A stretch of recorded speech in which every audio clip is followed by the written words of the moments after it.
Hello guys, I hope आप सभी अच्छे होंगे। तो आज हम करने वाले हैं BPSC 134 block 3 unit 10 that is emerging centres of power. तो कोल्ड वॉर के बारे में हम इससे पहले के जो 2 चैप्टर पढ़ रहे थे उसमें कोल्ड वॉर, उसके सिग्निफिकेंस, वो कैसे स्टार्ट हुआ था, देन उसके बाद क्या इफेक्ट हुआ, ये सारी चीज़ें पढ़ रहे थे। देन उसके बाद कौन कौन सा सेंटर ऑफ पावर इमर्ज हो रही थी, इसके बारे में हम पढ़ने वाले इस यूनिट में। ठीक है, तो इंट्रोडक्शन में सबसे पहले ये बताया गया है कि जो पावर है आईआर का, ठीक है, वो सबसे पहले तो रिलेट करता है एक पावर स्टेट का, मतलब एक स्टेट का पावर इन टर्म्स कि वो कितना इन्फ्लुएंस कर सकती है पूरे इंटरनेशनल या अदर स्टेट की पॉलिसीज़ को, अदर स्टेट की एक्शंस को। ठीक है, उसे बोलते हैं आईआर। मतलब आईआर में जो इंटरनेशनल रिलेशन होती है उसमें पावरफुल सबसे ज़्यादा उसे माना जाता है, उस स्टेट को माना जाता है जो बाकियों को इन्फ्लुएंस करने की पावर रखती है। ठीक है, या फिर बाकी की पॉलिसीज़ में इन्वॉल्व हो सकते हैं, इन्फ्लुएंस कर सकते हैं। तो एक स्टेट की एबिलिटी जो कि वो इन्फ्लुएंस कैसे कर सकता है वो काफ़ी सारे फैक्टर पे डिपेंड करता है। लाइक वो सोशो कल्चरल फैक्टर हो सकती है, पॉलिटिकल हो सकती है, इकोनॉमिक हो सकती है, मिलिट्री कैपेबिलिटीज़ हो सकती है। ठीक है, तो एक पावरफुल स्टेट इन्फ्लुएंस कर सकता है, रेसिस्ट कर सकता है, डोमिनेट भी कर सकता है अदर नेशंस को या अदर स्टेट को, या मेंटेन कर सकता है स्टेट का रिलेशन, या फिर स्टेट को ना प्रोटेक्ट कर सकता है कोई भी कंसिक्वेंसेस में। लाइक कोई भी सिचुएशन आ रहा है, सारे कंसिक्वेंसेस, सारी कॉम्प्लिकेशंस में खुद को प्रोटेक्ट कर सकता है। ठीक है, तो ये है ओवरऑल आप जिसमें बोल सकते हो कि पावर क्या है आईआर में। ठीक है, तो ये है पावर। ठीक है, तो अगर आप कंसेप्ट ऑफ पावर की बात करते हो आईआर में, तो सबसे पहले टाइप्स ऑफ पावर की देखते हैं। ठीक है, टाइप्स ऑफ पावर के अंदर 2 पावर आता है, हार्ड पावर और सॉफ्ट पावर। हार्ड पावर मतलब नॉर्मली जो यूएसए यूज़ भी करती है अभी के टाइम पे आप देखो, तो मतलब ये कैपेबिलिटी कि आप किस तरीके से इन्फ्लुएंस कर सकते हो अदर स्टेट की बिहेवियर को या एक्शन को, थ्रेट का यूज़ करके, फोर्स का यूज़ करके, इकोनॉमिक मीन्स का यूज़ करके, या मिलिट्री मीन्स का यूज़ करके। जब ये चारों चीज़ों का यूज़ करके आप किसी के बिहेवियर, किसी स्टेट के बिहेवियर को इन्फ्लुएंस करते हो, तो दैट इज़ हार्ड पावर। ठीक है, अब ये एग्रेसिव हो सकता है काफ़ी टाइम पे क्योंकि ये फोर्सफुली इम्प्लीमेंट किया जाता है। ठीक है, अपने इंटरेस्ट के अकॉर्डिंग हम सामने वाले पे वो थोप देते हैं, वैसी टाइप। ठीक है, अब ऐसी कंट्रीज़ पावर का यूज़ करते हैं इकोनॉमिक और मिलिट्री, ताकि बहुत ज़्यादा इन्वेस्टमेंट डालते हैं इंफ्रास्ट्रक्चर में, मैन्युफैक्चरिंग इंडस्ट्री में, या टेक्नोलॉजीज़ इनोवेशन में। ठीक है, ताकि वो एक जीडीपी ग्रोथ जो होता है ना, उसका अच्छा खासा ग्रोथ उनको मिल सके। ठीक है, अगर आप सॉफ्ट पावर की बात करते हो तो सबसे बड़ा एग्जांपल है अपना इंडिया। अब ये इन्फ्लुएंस करती है अपनी कल्चरल एस्पेक्ट से, अपनी मूवीज़, अपने वैल्यूज़, अपने एथिक्स, सोशल, एथनिक, लिंग्विस्टिक या हिस्टोरिकल इंपॉर्टेंस से। ठीक है, कि वो किस तरीके से नॉर्मली बिना थ्रेट का यूज़ किए सामने वाले को इन्फ्लुएंस कर सकती है। लॉबिंग जैसे एक टूल भी यूज़ करते हैं, जो हम जब हम क्या बोलते हैं उसे, प्रेशर ग्रुप वाले यूनिट पढ़ रहे थे ना, तो उसमें ये था कि हाँ किस तरीके से लॉबिंग वगैरह की टेक्निक होती है। ठीक है, तो ये डिपेंड करता है कि किस तरीके से एक कंट्री के पास इतनी एबिलिटीज़ हैं कि वो रिजल्ट कर सकते हैं या पब्लिक ओपिनियन शेप कर सकते हैं अपनी सॉफ्ट पावर का यूज़ करते हुए। That is soft power. ठीक है, मतलब शांति से। देन अगर आप ग्लोबल, रीजनल या सब रीजनल पावर्स भी होती है, अगर आप इसको डिफाइन करते हो, सबसे पहले ग्लोबल पावर। अब ग्लोबल पावर का मतलब वो जो एक ग्लोबल लेवल पे होगा, राइट, इट्स वेरी लॉजिकल नाम से। तो इसका मतलब ये है कि एक ग्लोबल पावर जो होते हैं उसके अंदर में दोनों हार्ड पावर और सॉफ्ट पावर आती है, जिससे वो इन्फ्लुएंस करती है। अब इसकी कैरेक्टरिस्टिक कुछ आप ऐसा बोल सकते हो कि इनके पास रिसोर्सेस अवेलेबिलिटी होते हैं, रिसोर्सेस हमेशा अवेलेबल रहेगा, इकोनॉमिक स्ट्रेंथ बहुत अच्छी होती है, इनकी मिलिट्री एबिलिटी भी बहुत अच्छी होती है। ठीक है, तो ये एक तरीके से वो है जिनकी एबिलिटी है कि वो क्रिएट भी कर सकती है, डिफाइन भी कर सकती है, या मोनोपोलाइज कर सकती है कोई भी इंटरनेशनल कन्फ्लिक्ट को। कंट्रोल करने की भी पावर है, बनाने की भी है, इम्प्लीमेंट करने की भी पावर है। ठीक है, अब कुछ 5 एसेंशियल अगर आप देखो ग्लोबल पावर या ग्रेट पावर की, तो वो है सबसे पहला स्टेट, पॉपुलेशन और टेरिटरी उनका। ठीक है, ये बहुत इंपॉर्टेंट फैक्टर है जो हमें ध्यान रखना है। दूसरा, अवेलेबिलिटी ऑफ रिसोर्सेज कितनी है, या रिसोर्स मोबिलाइजेशन उनकी कितनी है। ठीक है, ऑल्सो इकोनॉमिक आउटपुट उनका कितना आता है, किस तरीके से उनका इकोनॉमिक पावर डिपेंड करता है, पॉलिटिकल स्टेबिलिटी क्या है, मिलिट्री स्ट्रेंथ क्या है, या उनका आउटरीच क्या है, कहाँ तक फैले हुए हैं। ठीक है, तो ये ओवरऑल आएगा ग्लोबल पावर के अंदर। आप अगर रीजनल पावर की बात करते हो तो इसके अंदर भी वो सारे कैरेक्टरिस्टिक होते हैं जो ग्लोबल पावर के अंदर में होते हैं, लेकिन ये एक पर्टिकुलर रीजन वाइज होते हैं। ठीक है, region wise in the sense कि फॉर सपोज अगर मैं पूरा साउथ अफ्रीका देख लो, पूरा एशिया देख लो, एशियन कंट्रीज़, ठीक है, तो इस तरीके से आता है। ये भी बहुत इंपॉर्टेंट या डोमिनेंट रोल प्ले करते हैं, ताकि अपने ही रीजन के अंदर में सबका जो भी है इकोनॉमिक एक्टिविटी, स्टेट्स वगैरह की, ये देख सकते हैं। या फिर जो भी इंट्रा रीजनल ट्रेड होता है, ठीक है, एक रीजन के अंदर में जो ट्रेड होता है, सिक्योरिटी वगैरह जो होती है उस पे उनकी अच्छी पकड़ होती है, ठीक है। एक सिग्निफिकेंट इन्फ्लुएंस इनका कल्चरल एस्पेक्ट पे भी होता है बाकी सारे स्टेट का, कि हाँ कल्चरल कंट्रोल भी है या फिर सिग्निफिकेंस है, इम्पोर्टेंस है, ठीक है। तो कुछ आप बोल सकते हो कि हार्ड पावर तो है ही, बट कुछ सॉफ्ट पावर भी है कि कल्चरल एस्पेक्ट को भी इंपॉर्टेंट देते हैं। लाइक फॉर सपोज आप इंडिया और ब्राज़ील का भी देख सकते हो काइंड ऑफ, कि वो एक रीजनल लेवल पे बहुत अच्छा परफॉर्म कर रही है। मतलब हार्ड पावर तो है ही बिकॉज उनके पास मिलिट्री असिस्टेंस ऑलरेडी है, बट उनके पास सॉफ्ट पावर भी है, ठीक है। लाइक एक कंट्री एक रीजनल लेवल पे, ठीक है। अगर आप सब रीजनल पावर की बात करते हो तो यहाँ पे सेंट्रल अमेरिका, ईस्ट एशिया ऐसे कंट्रीज आ जाएंगे, ठीक है। अब ये अपने पावर को ऐसे एक्सरसाइज करते हैं कि अपने नेबरिंग कंट्री का जो भी स्मॉलर एक छोटे से रीजनल लेवल पे होते हैं, ठीक है, उन पे अपनी पावर दिखाते हैं, ठीक है। अब इसमें ये है कि आप सबसे पहले सब रीजनल इश्यूज़ की बात करते हो जो भी है, लाइक अपने नेबर्स के साथ हो सकता है कि अपने नेबर्स के साथ आपकी फॉरेन पॉलिसी कैसी है, ये हो सकता है आपका ट्रेड एंड इन्वेस्टमेंट कैसा डोमिनेट कर रहा है बाकियों के मुकाबले, उस सब रीजनल लेवल पे बाकियों के मुकाबले क्या कर रहा है। जैसे कि अगर सेंट्रल अमेरिका की बात करें तो उसके अंदर जो बाकी सारे छोटे छोटे रीजन्स है, ठीक है, उन पे कैसे वो डोमिनेट कर रहा है एक तरीके से अपने पॉलिसी ऑप्शन से, या किस तरीके से लार्जर मिलिट्री स्ट्रेंथ है उनके पास, किस तरीके से बेटर पॉलिटिकल एनवायरनमेंट मिल रही है, ये सारे हैं सब रीजनल लेवल पे, ठीक है। अब अगर आप कवर अप करो ग्लोबल लेवल ओवरऑल, ठीक है, जो यूएस अभी डोमिनेट कर भी रहा है सारा ग्लोबल लेवल पे, ठीक है। दूसरा रीजनल लेवल, वैसे एक पर्टिकुलर कंट्री एक रीजियन, ठीक है, आप बोलो तो।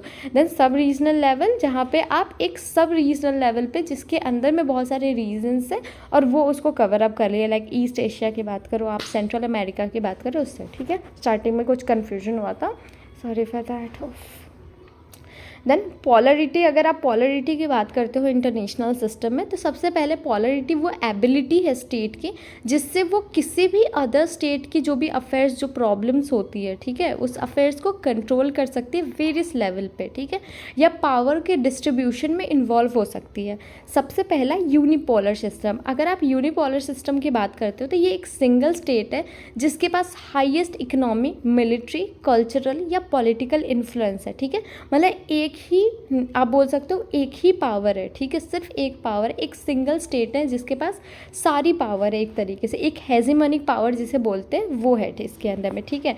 तो यहाँ पे कोई सुपीरियर अथॉरिटी जैसा और कोई नहीं है कि मतलब सुपरवाइज कर सकते हैं, वो कोई डोमिनेशन वगैरह का नहीं होता, कोई बैलेंस ऑफ पावर नहीं होती है यहाँ पे, ये होता है यूनिपोलर। अगर आप बाईपोलर सिस्टम की बात करते हो तो उसका मतलब ये होता है कि यहाँ पे डिस्ट्रीब्यूशन ऑफ पावर तो है लेकिन सिर्फ दो स्टेट में। फॉर सपोज अगर आप स्पेशली कोल्ड वॉर के टाइम पे देखते हो तो दो स्टेट था, राइट, आइडियोलॉजिकल वॉर अगर उनके बीच हुई थी तो दो पावरफुल स्टेट थी, बाकी उतने नहीं थे, तो ये था, ठीक है। तो यहाँ पे डिस्ट्रीब्यूशन ऑफ पावर तो होती है लेकिन सिर्फ दो स्टेट के बीच में होती है और वो दो स्टेट इन्फ्लुएंस करती है ओवरऑल ग्लोबल अफेयर्स को, उनके इश्यूज़ या रिलेशंस को। अब कुछ बेसिक कैरेक्टरिस्टिक अगर आप बाईपोलर सिस्टम की देखते हो तो इसमें मेजॉरिटी जो स्टेट होती है या तो ऐसा होता है कि वो जो दो पावरफुल स्टेट है उनके साथ अलाइज में, मतलब उनके साथ मिली हुई है, ठीक है, या तो उनको मतलब टेक्टिकल सपोर्ट वगैरह मिलते रहती है, दोनों पावर्स वगैरह के जो दोनों मेन पावर है ना उनसे सपोर्ट वगैरह मिलते रहते हैं टाइम टू टाइम। दूसरी चीज़ की वो रिफ्लेक्ट करती है एक कॉम्पिटिटिव एनवायरनमेंट का, मतलब दोनों पावर के बीच में हमेशा कॉम्पिटिटिवनेस रहती है कि एक दूसरे से बेटर कैसे प्रूव कर सकते हैं। थर्ड इज़ की वो रिप्रेजेंट करते हैं जीरो सम गेम, ठीक है, मतलब यहाँ पे कुछ ऐसा नहीं है, मतलब ग्रे कलर, ऑरेंज कलर, कुछ ऐसा कलर नहीं है, it's just black and white. अगर एक हारता है तो दूसरा जीत जाएगा, अगर दूसरा हारता है तो एक जीत जाएगा, मतलब इट्स काइंड ऑफ वैसे, ठीक है, एक जीता तो दूसरा हार गया, दूसरा जीता तो एक हार गया, ठीक है, इस तरीके से रहती है। देन अगर आप मल्टीपोलर सिस्टम की बात करते हो तो ये एक एग्जिस्टेंस है जहाँ पे बहुत सारी पावर है या बहुत सारे प्लेयर्स है पूरे ग्लोबल सोसाइटी में, ठीक है। तो डिफरेंट साइजेस के हो सकते हैं, मतलब जो भी, जैसे कि फॉर सपोज अगर 10 पावर है, ठीक है, तो 10 पावर अलग अलग साइजेस की हो सकती है, अलग अलग स्ट्रेंथ की हो सकती है, या अलग अलग लेवल ऑफ रिसोर्सफुलनेस उनके पास होगा कि कितनी रिसोर्सेस अवेलेबल हैं। नेवरलेस आप ये भी बोल सकते हो कि जो एक कोर ऑफ द पोल होता है, ठीक है, मतलब एक होता है कि मतलब कुछ थोड़ा सा वीक है, कुछ थोड़ा सा स्ट्रांग है, ऐसे होता होते हैं तो ऐसा होता है जो थोड़ा सा स्ट्रांग होता है वो बाकी थोड़े से वीक वाले पे थोड़ा बहुत इन्फ्लुएंस करता है, बट एक कंसिडरेबल अमाउंट ऑफ इन्फ्लुएंस होता है, बहुत ज़्यादा हैवी अमाउंट ऑफ इन्फ्लुएंस नहीं होता कि फुल्ली कर सकते हैं, वो थोड़ा बहुत रहता है, ठीक है। तो ये भी बहुत सारे फैक्टर्स पे डिपेंड करता है, लाइक सबसे पहला तो इकोनॉमिक डेवलपमेंट पे डिपेंड करता है, टेक्नोलॉजिकल एडवांसमेंट पे डिपेंड करता है, पॉलिटिकल इन्फ्लुएंस और मिलिट्री आउटरीच कितनी है इतनी। मतलब आप जब भी पावर की बात करोगे एक बेसिक चीज़ याद रखो, अगर एग्ज़ाम में आ रहे हैं ना कोई भी, तो मेक श्योर अगर पावरफुल दिखाना है किसी को, उनके military strength, political, social, cultural, ठीक है। अगर आप सॉफ्ट पावर का भी यूज़ करना चाहते हो तो ये कर लेना, मिलिट्री आउटरीच कितनी है, टेक्नोलॉजिकल एडवांसमेंट कितनी है, ये सारे पॉइंट तो लिख ही देना, इट्स वेरी इंपॉर्टेंट, और वो हर जगह आएंगे ओवरऑल, ठीक है, क्योंकि ये ऑब्वियसली ये मैटर करते हैं, ठीक है। देन दूसरी पॉइंट अगर आप देखो तो वीकनिंग ऑफ बाईपोलर सिस्टम, मतलब जब बाईपोलर सिस्टम वीक हो जाता है, ठीक है, तो वो डिस्टर्ब करता है पूरे इंटरनेशनल सेटअप को और एक पावर वैक्यूम छोड़ देता है, आप बोल सकते हो एक तरीके से, एक स्पेस खाली हो जाता है, ठीक है। तो इसका कवर अप करने के लिए आती है मल्टीपोलर, जहाँ पे और सारी कंट्रीज इमर्ज होती है एज अ पावरफुल कंट्री। तीसरा जो एफर्ट होती है ना स्टेट के तरफ से जो फिलअप करते हैं, वो होता है एक कॉम्पिटिशन हेल्ड करता है। अब नॉर्मल सी बात है, अगर 10 पावरफुल कंट्रीज निकली है तो 10 के बीच में कंपटीशन होगी, अदर्स कंपटीशन भी होगी, हाँ हम किस तरीके से इनसे बेटर हो सकते हैं, ठीक है। तो ये है मल्टीपोलर सिस्टम। अगर आप पोस्ट कोल्ड वॉर पीरियड की बात करते हो या किस तरीके से पोस्ट कोल्ड वॉर के बाद new emergence of power centres वगैरह हुए थे उसकी बात करते हो, तो सबसे पहले डिकेड जो थी कोल्ड वॉर के जस्ट बाद, सबसे पहला डिकेड जो था उसमें वर्ल्ड एडजस्ट ही कर रहा था, जो भी चेंज वगैरह हो रही थी वर्ल्ड ऑर्डर में, या जो यूएस का डोमिनेशन वगैरह चल रहा था उसकी वजह से जो ग्रोथ वगैरह थी वो काफ़ी स्लो थी, ठीक है। तो जो नॉन एक्टर्स वगैरह आने लग गए थे थोड़े बहुत, तो इसके साथ एडजस्ट कर रही थी, ठीक है। इवन वहाँ पे टेररिज्म वगैरह भी बढ़ने लगी थी, तो उसको कैसे एडजस्ट करना है, वहाँ पे कैसे कोऑपरेशन होंगे स्टेट्स के बीच में, ये सारी चीज़ें आ रही थी। तो सबसे पहला चाइना उभर के आ रहा था, ठीक है। तो चाइना को एक वर्ल्ड मोस्ट पॉपुलस कंट्री की तरह भी देखा जाता है। इनके पास 14,000 बिलियन डॉलर जीडीपी है, उनका जो कवर करता है पूरे वर्ल्ड के 16% वर्ल्ड जीडीपी को, ठीक है। बहुत हाई है एक्चुअल में, अभी के टाइम में भी आप देखो तो ये एक इन्वेस्टमेंट हब की तरह ही होता है कि मतलब चाइना में काफ़ी सारे लोग इन्वेस्ट करना चाहते हैं, क्योंकि वो मैन्युफैक्चरिंग सेक्टर या अपना इंफ्रास्ट्रक्चर सेक्टर में बहुत अच्छा परफॉर्म कर रही है, ठीक है। जो पहले एक क्लोज इकनॉमी हुआ करती थी वो अभी ओपन अप हो चुकी है ग्लोबलाइजेशन के आने के बाद, तो काफ़ी सारे लोग कोऑपरेट करते हैं, या प्रोडक्ट हम भी कितना यूज़ करते हैं यार चाइना का, तो दैट्स द थिंग, ठीक है। तो ये अपने आप को एक ग्लोबल फैक्ट्री भी मानते हैं चीप प्रोडक्ट्स का, यहाँ पे सस्ते प्रोडक्ट्स मिलते हैं, ठीक है। तो एक तरीके से ग्लोबल फैक्ट्री की तरह काम करता है। एक लार्जेस्ट नंबर ऑफ इनके पास आर्म फोर्स है, ठीक है।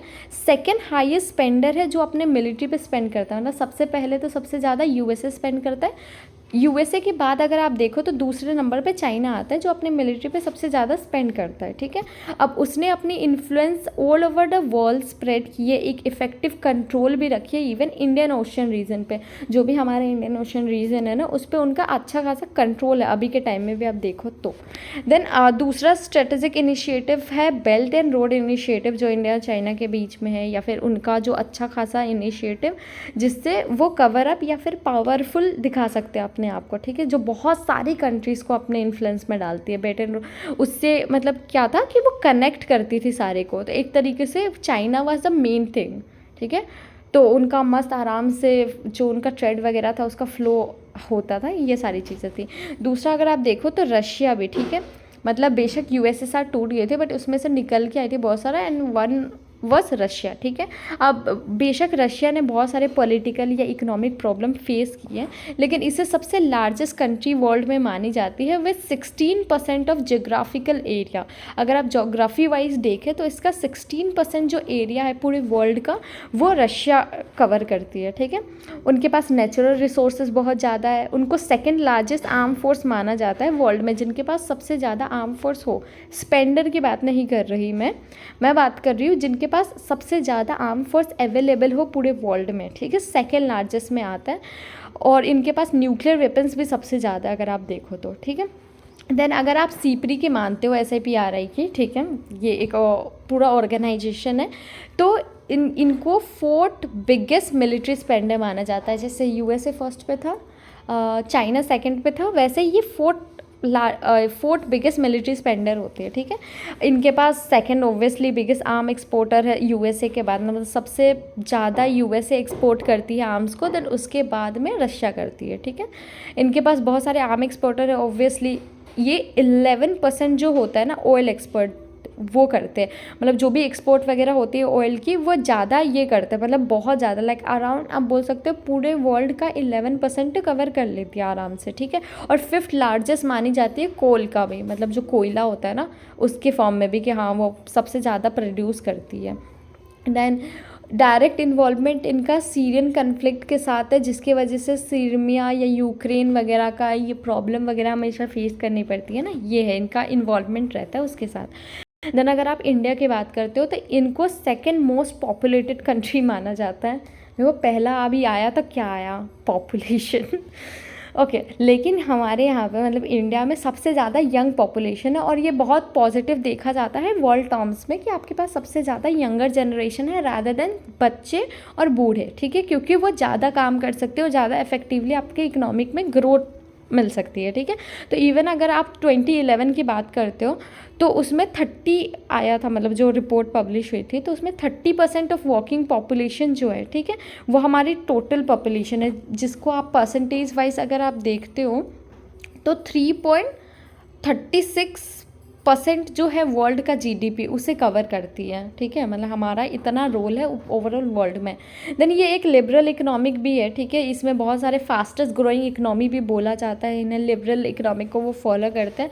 ऑल्सो इन्हें सबसे ज़्यादा हाईएस्ट अमाउंट ऑफ रेमिटेंस मिलता है ओवरसीज़ से, ठीक है, जो भी ओवरसीज़ वर्किंग पॉपुलेशन है, मतलब हमारे इंडिया से ऑब्वियसली बाहर जाके काम करते हैं राइट, तो वहाँ से उनको बहुत ज़्यादा रेमिटेंस मिलती है जो भी काम करते हैं बाहर से, ठीक है। तो ये भी इनका बहुत बड़ा एक पार्ट है आप बोल सकते हो इनकम का।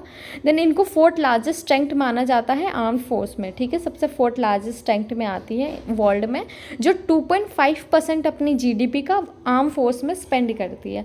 ऑल्सो इनको सबसे लार्जेस्ट इम्पोर्टर माना जाता है, पता नहीं एक्सपोर्टर कब बनेंगे, हाँ सबसे लार्जेस्ट इम्पोर्टर माना जाता है आर्म्स का वर्ल्ड में, ठीक है। तो एज एन इमर्जिंग इकनॉमी अगर आप देखो तो इंडिया डिपेंड करती है सबसे ज़्यादा अपने सेफ्टी और सिक्योरिटी का जो सी लैन में होते हैं, मतलब सी लेंस ऑफ कम्युनिकेशन जो है उस पर सबसे ज़्यादा वो सेफ्टी या सिक्योरिटी की बात करते हैं, ठीक है, वो सबसे ज़्यादा इम्पॉर्टेंट भी है एक तरीके से।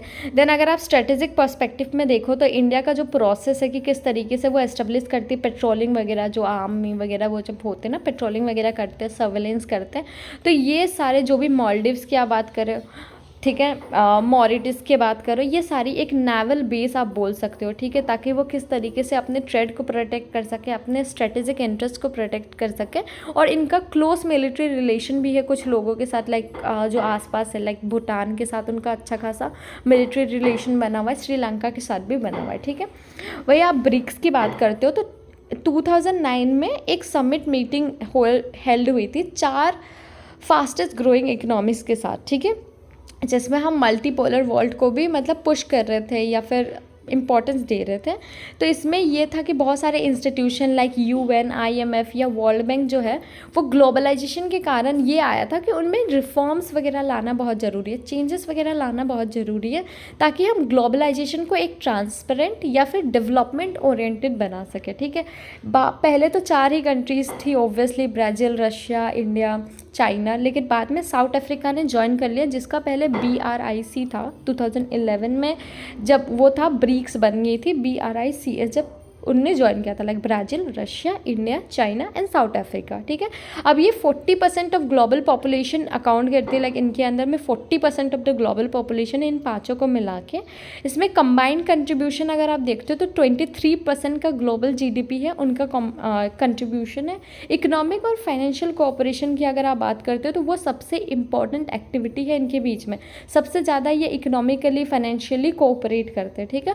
ऑल्सो ये एक प्लेटफॉर्म प्रोवाइड करते हैं ताकि हम जो भी नॉन OECD कंट्रीज़ है, ठीक है, वो उनसे ग्लोबल इश्यूज़ या नेगेटिव जो भी एक्शंस वगैरह होते हैं जो भी उस पर नेगोशिएट कर सकते हैं, ठीक है, मतलब काइंड ऑफ जो भी अदर कंट्रीज़ है, ठीक है, जो नॉट वेरी वो बट आसपास रहते हैं उनसे मतलब वो कैसे और ज़्यादा एक प्लेटफॉर्म प्रोवाइड कर सके जिससे वो ग्लोबल इश्यूज़ वगैरह डिस्कस कर सके, नेगोशिएट कर सके कि किस तरीके से हैंडल करते हैं, ठीक है। हावेवर आप एक पॉलिटिकल अलाइज नहीं मान सकते हो या फिर आप एक मिलिट्री पैक्ट मान सकते हो इसके, ठीक है। मतलब एक डायरेक्ट चैलेंज नहीं है यूएस हेजीमनी को लेके, बट ये बनी तो है उतनी पावरफुल। मतलब आप ये नहीं बोल सकते हो कि यूएस को हम टक्कर दे रहे हैं काइंड ऑफ, या फिर एक उनको मतलब चैलेंज कर रहे हैं, but still it's somewhere very powerful आप बोलो तो, ठीक है। देन इंडिविजुअल कंट्रीज जो है इसके अंदर में उनके अपने अपने भी स्ट्रेटेजिक या नेशनल इंटरेस्ट है, ऑल्सो डिफरेंसेस, डिस्प्यूट्स वगैरह भी है, ऐसा नहीं है। इंडिया चाइना का बॉर्डर डिस्प्यूट भी है काफ़ी सारे, तो होते ही ये सारे चीज़ें भी है इसके अंदर में, ठीक है। फाइनल चीज़ आप देखो यूरोपियन यूनियन की, तो एक यूनियन है जिसके अंदर में 27 स्टेट है और इनका इंटरनल जो ट्रेड है, मार्केट है, उनका मूवमेंट ऑफ गुड्स, इन्वेस्टमेंट या पीपल, ये कनेक्टेड है एक दूसरे से, ठीक है। ये 15% ऑफ ग्लोबल शेयर ऑक्यूपाई करते हैं और थर्ड लार्जेस्ट प्लेयर है इंटरनेशनल ट्रेड में अगर आप बात करो, ठीक है। इनकी जो civil protection and humanitarian aid operations की बात करो तो उसने पार्टनरशिप किया हुआ है काफ़ी सारे मल्टीपल स्टेट से, या फिर आप बोल सकते हो एनजीओज़ वगैरह से, जो ह्यूमैनिटेरियन असिस्टेंस वगैरह प्रोवाइड करती है जिनको ज़रूरत होती है जिस टाइम पे, ठीक है। तो ईयू जो है यूरोपियन यूनियन, उसको एज एन एक्स मतलब माना जाता है सॉफ्ट पावर का, मतलब अंडा मतलब सॉरी, देखो ये एक एग्जाम्पल की तरह मान सकते हो, जैसे कि हमने बोला था ना कि इंडिया सॉफ्ट पावर का बहुत बड़ा एग्जाम्पल है, तो वैसे ही ईयू भी एक बहुत बड़ा एग्जाम्पल है सॉफ्ट पावर का, ठीक है। जिसके अंदर में बहुत सारे कल्चरल या डिप्लोमेटिक वेट है पूरे वर्ल्ड को कवर अप करने का या इन्फ्लुएंस करने का। तो ओवरऑल इस यूनिट में ये था। कहीं पे भी कन्फ्यूजन होता है तो कमेंट सेक्शन में पूछ लेना, मैं क्लैरिफाई कर दूँगी अगर इधर स्टिल कन्फ्यूजन रह जाती है तो। नोट्स के लिए आप ग्रुप में वो जा सकते हो, कोई प्रॉब्लम नहीं है। चलो तब तक के लिए बाय बाय, टेक केयर।